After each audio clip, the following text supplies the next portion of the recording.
Good morning and welcome to Ag Talking Raw, where I talk raw about agriculture and other things that are on my mind.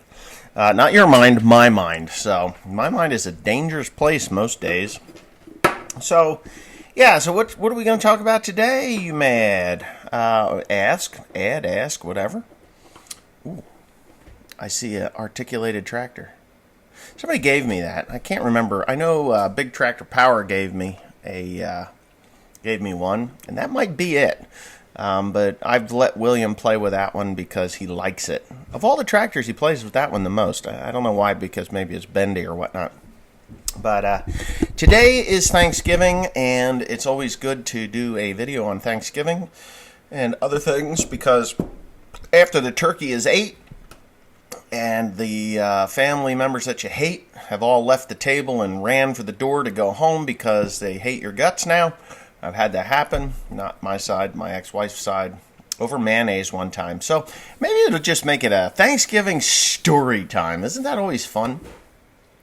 For the most part, Thanksgiving here hasn't been celebrated too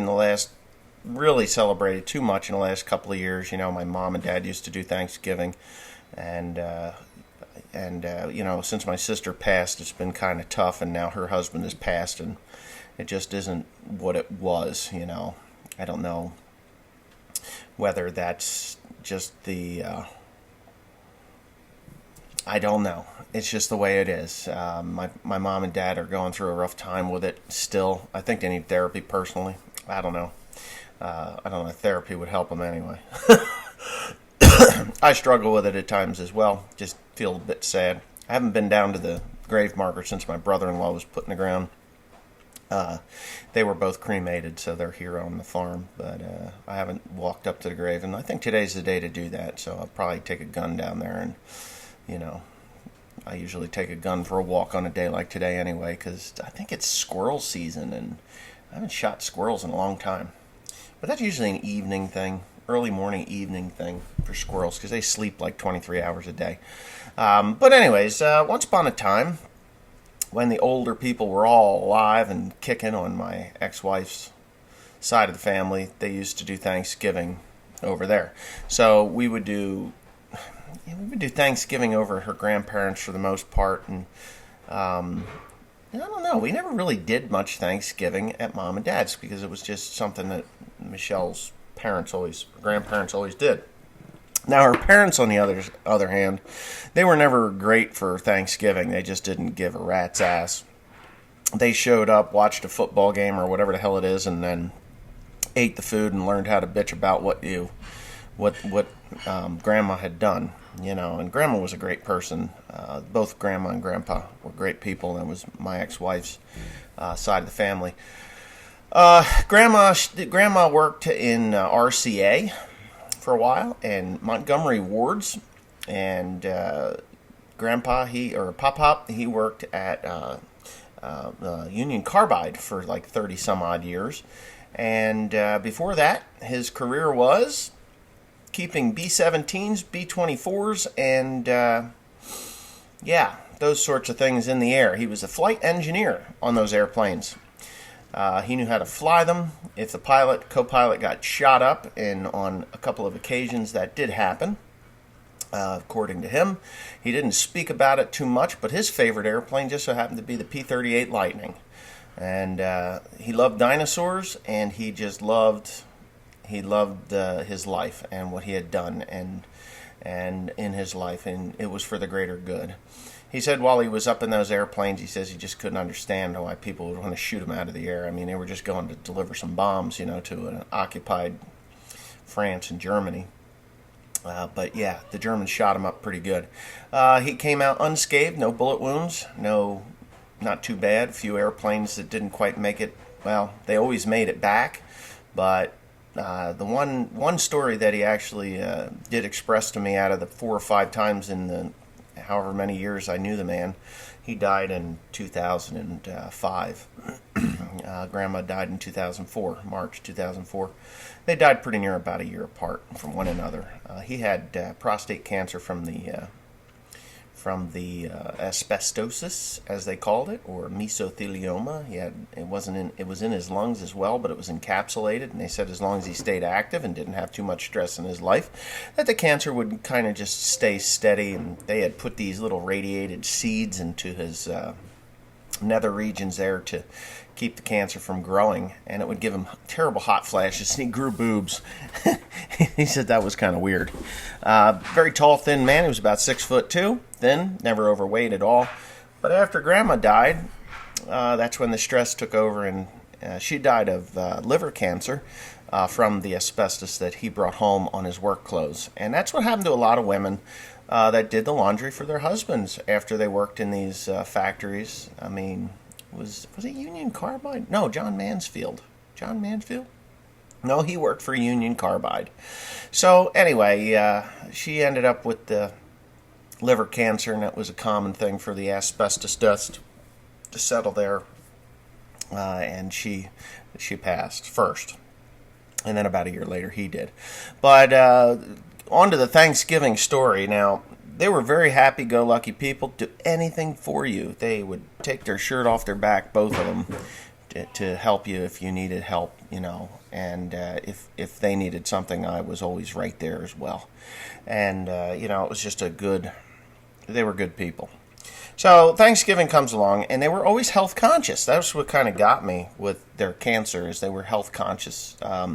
They smoked cigarettes when cigarettes were the thing to lose weight. They used to advertise them on TV as weight loss. Feeling a little overweight, the holiday blues got you down. Smoke some Winstons, and that would curb your appetite. And when they found out that cigarettes, sometime in the 70s, when cigarettes were bad for you, things changed.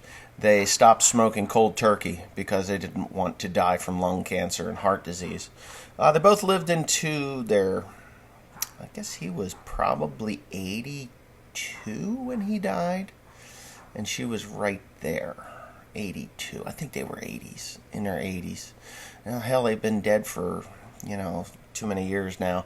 But anyways, so they were health conscious, and they would buy these heart healthy cheese and mayonnaise and butter, this stuff that they would buy, and it was flavorless, but it had a little bit of flavor to it. And I'll never forget one Thanksgiving that my ex-mother-in-law, it opens up the refrigerator. She's like, "Don't you have any real mayonnaise instead of this crap?" And Pop-Pop says, "Well, that's what we eat. We don't eat the unhealthy mayonnaise." And she had a fit. Now, mind you, these were not her parents. Her parents were both dead by this point. These were his parents. And there was a big kerfuffle, as Timmy Cornpicker would say, kerfuffle. And before you know it, they were running to the door, leaving, and they didn't talk for like 2 years.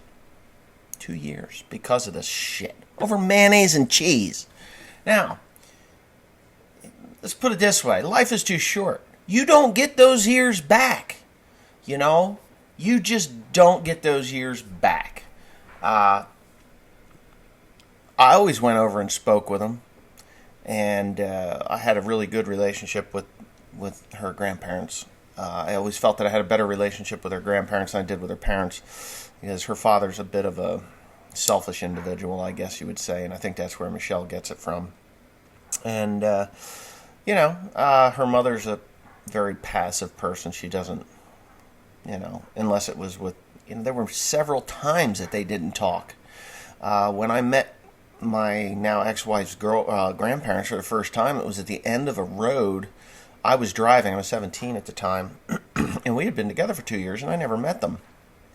We were driving by, and they were there to pick up Patrick and Jennifer from school bus to drive them down to the house, which was only, a stone's throw, but they would go and they would get them and take them back to their house, and they would do ceramics and stuff, and they invited us over, and that was when our relationship started. So, there were at least 2 years there, and then, then another couple of years, and then I'll never forget, as Grandma's taking her final breaths in the living room of their house, because they both died at home. I stayed with Grandma as she was taking her final breaths, and everybody else, Pop was trying to, through this whole thing, trying to, make sure people were comfortable in the house. And Grandma started to breathe real heavy, and the whole family was there, and she died. And while they were in the other room, my wife at the time, she came out, and she says, "Why is she breathing that way?" I said, "Well, I'll tell you what." I said, "I've seen a lot of things die in my life, and people are no different than any animal, whether it be a deer, a cow, a cat, a dog, a mouse. It doesn't matter, squirrels. Well, they'll take a few really deep breaths, and then they'll start to shallow up, and then they pass." So that's what I witnessed. And I said to her, I said, "She's dying. So if you want to say something to her now, that would probably be better than all sitting in the kitchen eating and drinking whatever it is you were drinking while Grandma's there waiting for her whole entire family to be there to go." And she did. They came in, and within 2 minutes she was gone. Just isn't that crazy how the light just went out? So she was gone. And, a great person. I found some things out about Grandma that, just made her a real human being instead of just this elated woman that, she was always perfect all the time. But there were some things that happened in her life that weren't so perfect, which we're all not perfect. I'm not perfect. I've said things to people that were wrong. And I have regrets for some of those things. And, you just learn that sometimes it's not so bad, and it's just things that trigger you off. If you just be like, "Oh, God, whatever." Shake it off, and in a couple of days you forget about it and you go on about your lives. I've learned that over the years. As to my ex-wife, there's things that she has done to me that I will never forgive or forget. I tried to forgive her, tried to forget it, but, and then you get to the point where you want to forgive, and you actually do reach that forgiveness stage, and then all of a sudden, like a baseball bat in the night, it comes out and smacks you upside the head because she's just a miserable "see you next Tuesday." Yeah, if you don't know what that means, see, like the letter, and then the first letter of every word after that. Yeah, "see you next Tuesday." So that's a polite way of saying cunt to these people, and keep you from getting demonetized. So anyway, so there's things now I will never even speak with her again, and her parents I'm pretty much at the same. Not her mom, her mom. I really don't have a problem with her mother, but her father is just an unimaginable douchebag. Very critical, very blind to his own faults, and he feels he's perfect, and he'll criticize people that have disabilities, whether they're mental, physical disabilities, and he's not shy to do it. I'll never forget one time. And Thanksgiving is about forgiveness, and I struggle with that side of the family a lot. I'll never forget driving in a car. We were coming back from someplace. I don't even know where. We had gone, I think it was Lake Panther Lake. They had friends that had a lake house up there. Not a house, it was a trailer, but it was a place that they would go in the summertime, and they, had the family and the kids, and it was peaceful, and they'd drink and have parties and swim in the lake and do stuff. And there was a person in a wheelchair, and it was a motorized wheelchair, and you could tell they had something like cerebral palsy or spinal bifida or something. These terminal things that shorten people's lives, and they're out there in a wheelchair, and nobody's around. They're doing it on their own. They're independent of other people. And when he would see someone like that, he would go, "Duh," like that. Well, if I'd have done that when I was a kid, my dad would have roundhoused me from the front seat with his freaking fist. I mean, we'd have went from the middle seat to the back of that 76 Jeep in a matter of a split second if we were that disrespectful. You don't know their situation, and you don't know what put them in that chair, whether it was a birth defect or whether it was whether they were in a war fighting for the freedoms of this country and the people within it that seem to think that military and soldiers are not worth their weight in salt. Those are the types of people that I just despise most. But yeah, he would do that. And it was very terrible because I don't know where he learned it from. He didn't learn it from his father, and he certainly didn't learn it from his mother. But that's the type of person that he is. Now, years later, I say karma's a bitch. He ended up with some kind of something in his throat, and they did spine. Years of drinking Diet Coke as a main source of liquid into your body. His spine started to collapse, and he had to have some things fused. He wasn't overly energetic to begin with. I mean, and he had other issues like carpal tunnel and things like that. All the things that are associated with high levels of soda ingestion and other sugary drinks like that. Now, my son Timothy has the very same problem. He drinks a lot of water, but he is addicted to sugary sweet stuff, and I cannot get him off of it. He's 25 years old. What the fuck am I supposed to do? But a person like that, he's just a terrible person, and I think those things bleed down through the generations. I mean, there's just some things that I see in my children that I know where it came from. I know where it came from, and there's nothing that you can do about it. It's something that they have to do for themselves. But anyways, this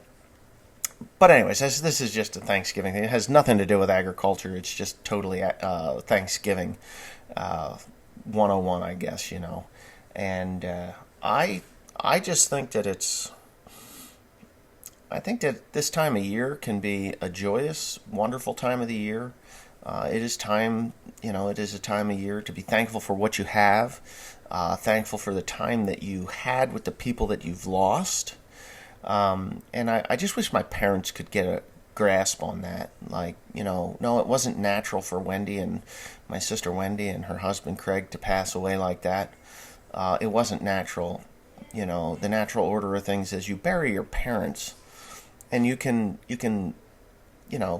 survive that without any problem. That's just the natural order thing. But when a parent loses a child, that takes a lot more time to recover, especially a child who is, vibrant and young. Wendy died at 44. She's been dead now since 2014. She died in 2014. Wow. It's been a while. 5 years has passed. I'm now 47. Wow. 5 years. She was 43 when she died. But she's my sibling, so that's another thing that you can contend with in the natural order of things. You will see siblings die. You miss them, but when it's your own children, that's a tough one. So if you've lost a child, if you've, grandparent, parent, sibling, those are natural. But when you lose a child, if you're struggling and you become a little more recluse, like you don't want to be around people on the holidays, that's when you seem to need your family the most. And my dad is getting just grumpier and grumpy all the time. And since Craig died, he's changed a lot, and it's really sad to see because my dad was really good, is a really good guy, and it's a real shame that he's going through this. Now my grandmother, she's fading away, both of them. My mom's mom is losing her mind or has lost her mind, and not psycho, but I mean she just can't remember anybody, which is sad. And my dad's mom, she remembers everything, but her body's failing, and she's slowly slipping away. But you can talk to her, and she'll remember stuff that happened when, throughout her life. Her mind is sharp as tacks. I mean, sometimes you can see her struggling with some memories, but yesterday, and here's a perfect example. I was in to see my grandmother because when I was a kid, there was a fellow by the name of Bill White, and Bill White would haul plastic from Bemis Bag from time to time, and there was plastic that was going in to be recycled because it was, I don't know if it was going to be recycled or whether it was going to a landfill because there was something wrong with the plastic. So he brought this load of plastic, a trailer load of plastic, to the farm, and we went through and we got bags plastic rolls and rolls, huge rolls of plastic bags. So I went in and I said to my grandmother, I said, hey, Grammy, I said, do you know if there's a roll of those plastic bags that Bill White had brought to the farm? We're talking 35 years ago now, 35 freaking years ago at least. I was like 12, and I remember it just like it was yesterday because the smell of the plastic. My grandma says, Beth Ann, that's my aunt, Beth Ann, go in the pantry. There's a roll of that plastic in there. See if it's still there. So she pulls it out, and this stuff is 35 years old. Plastic doesn't live forever. And I went to pull the bag apart, and of course it's deteriorating from its own age. That shit doesn't last forever. And of course the bag ripped, and it's not going to work. And so my aunt, she doesn't want to throw any junk away for some silly reason. This stuff is garbage now. Well, I'll use it for something. She'll probably go out and put it in the garden, and all the plastic chemicals are going to seep into the soil, and the tomatoes will turn funky colors. But anyways, my grandmother, she still remembers that. So, yeah. Anyway, I guess I've yammered on long enough. I've got a sandwich here that Teresa had made me, and it's cold now. Fried bologna and cheese sandwich for breakfast. That's heart healthy. But, anyway, and if you were watching my other channel and I said that I found an SD card. Yeah, it was an SD card. Sand Duo, I guess. There was nothing on it. But I found this camera, and there was stuff on it from my trip to one of my trips to the Philippines. And I like that camera, and it works pretty good. And the film is there.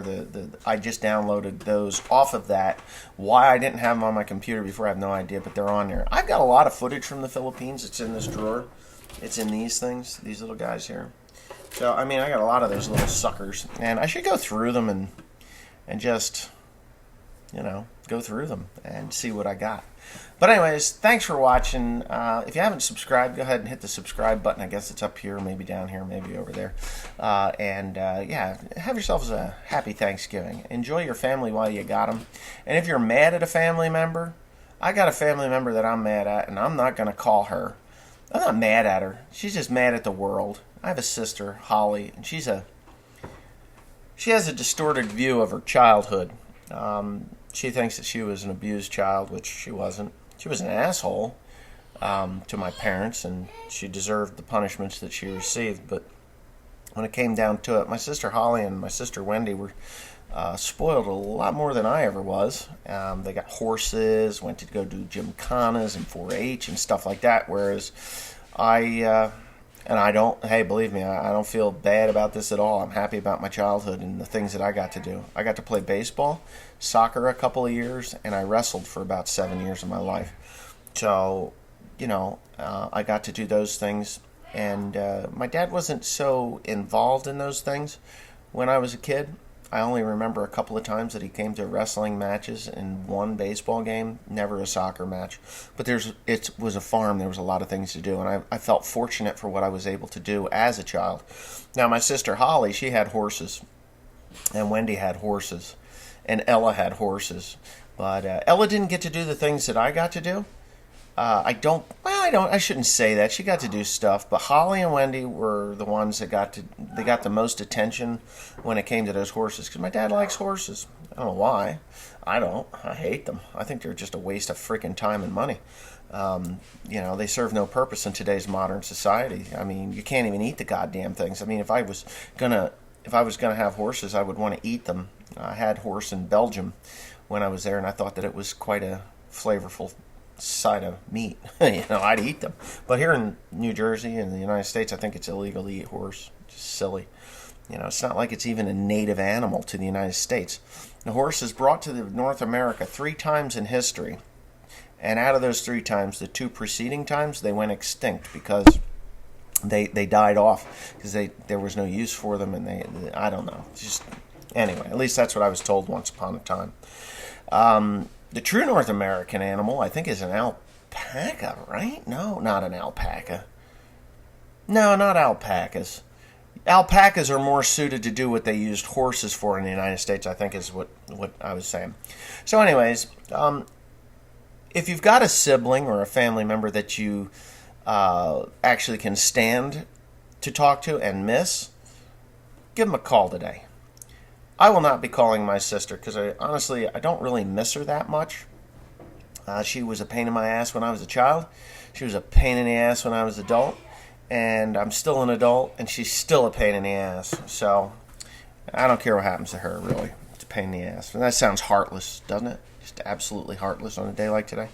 Well, if you ever knew my sister Holly, you would know. Anyways, thanks again.